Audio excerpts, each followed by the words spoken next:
the urgent message. Biff picked up a postcard in the hall. Look, she said. It's been written upside down and the address is wrong. I'm surprised it even got here, said Chip. Who is it from? Asked Nadim. It must be from Uncle Max, guessed Chip. He's always traveling. Yes, it is, said Biff.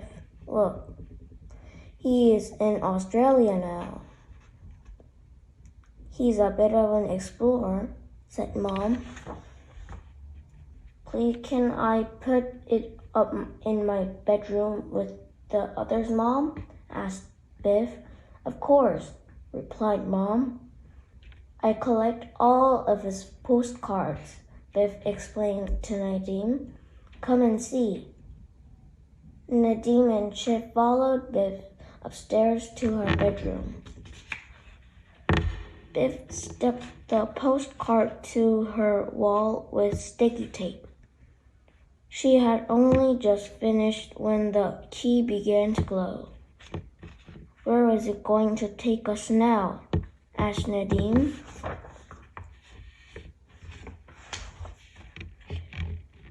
Maybe to the place on Uncle Max's postcard. The key took them to a place that didn't look at all like the place on Uncle Max's postcard. They were in the countryside. Look, said Chip. He could see the building beyond the trees. It's a castle.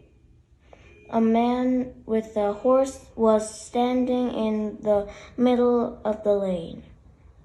He looked worried as he held one of the horse's hooves up in the air. Excuse me, said Biff to the man. Is everything all right? The man looked up. My horse needs a new horseshoe, he explained. Can you take it to a blacksmith? Asked Nadim. I don't have time, said the man. I'm a royal messenger carrying an urgent letter for King Donald.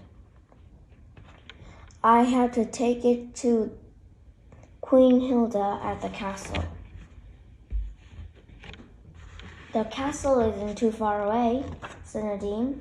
We can deliver the letter while you go to a blacksmith.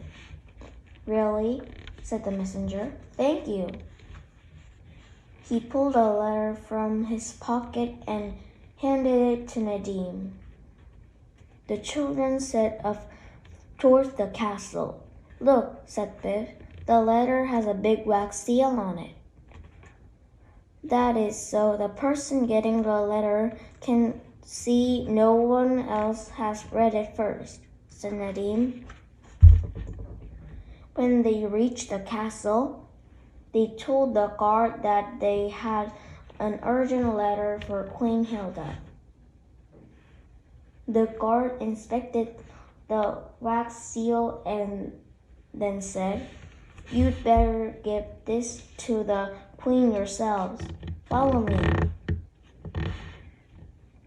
The children followed the guard into the castle and along several dark corridors. At last, the guard stopped outside a big wooden door and said, You'll find the Queen in there. When the children opened the door, Queen Hilda stared at them crossly. Why are you here? The Queen demanded. Nadim held up the letter and said, We've brought an urgent message for you. The Queen took the letter, but she did not open it. She glanced at the wax seal and then she cried loudly, No, no, no. It's another letter from that awful King Donald. The queen ripped up the letter and scattered the pieces on the floor. Aren't you even going to read it? Asked Biff. King Donald's messengers told it was urgent. You really should read it, said the royal advisor politely. Donald is a king after all. The queen sighed. Very well, she said. Give me the letter. 2 guards scrambled to collect the torn bits of paper.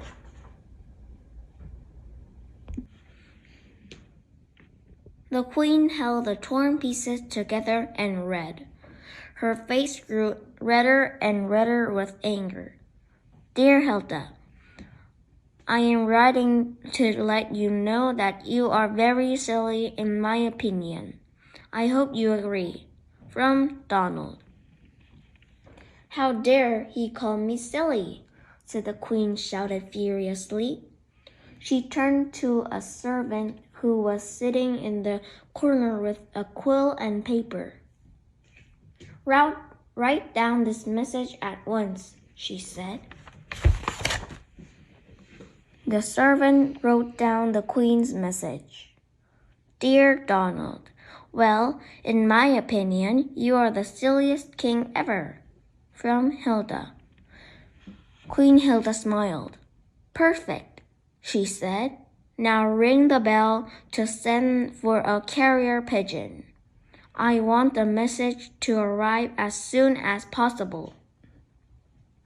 Another servant ran in with a pigeon. The servant with the quill began to attach Queen Hilda's note to the pigeon's leg. Nadine noticed something on the floor. Hold on, he said. There's another bit of paper under the throne. Nadine picked up the torn pieces. Biff still had the roll of sticky tape in her pocket, and so she stuck all the pieces together. The royal advisor looked nervous because the pigeon was about to fly off. Please wait, shouted Biff. Listen to the whole letter. Dear Hilda, I am writing to let you know that you are invited to my party. Our argument was very silly in my opinion. I hope you agree. From Donald. How delightful, said Queen Hilda. Maybe Donald isn't such a bad brother after all. He's your brother? Asked Chip. Of course, replied the Queen. They often get cross with each other, said the royal advisor wearily. Shall I let the pigeon go, Your Majesty? Asked the servant. No, said Queen Hilda. I can't possibly send such a rude note. I must write and accept Donald's kind invitation. The Queen started a new letter. My dearest brother, she began. How delightful to hear from you. As the servant scribbled down Hilda's words, the key began to glow. Maybe Hilda and Donald wouldn't argue so much if they didn't have to communicate by notes, said Nadine. Maybe, said Biff. Kipper appeared at the door. Come quickly, he said. Uncle Max is video calling us on the computer. The children ran downstairs. Communication is much easier for us, said Chip. I bet Uncle Max is calling from an internet cafe. But when they reached the computer, Mom and Dad looked unhappy. First, we couldn't hear anything, said Mom. Then the stream froze, said Dad. Sometimes I think it would just be easier to use carrier pigeons. The children looked at each other and smiled.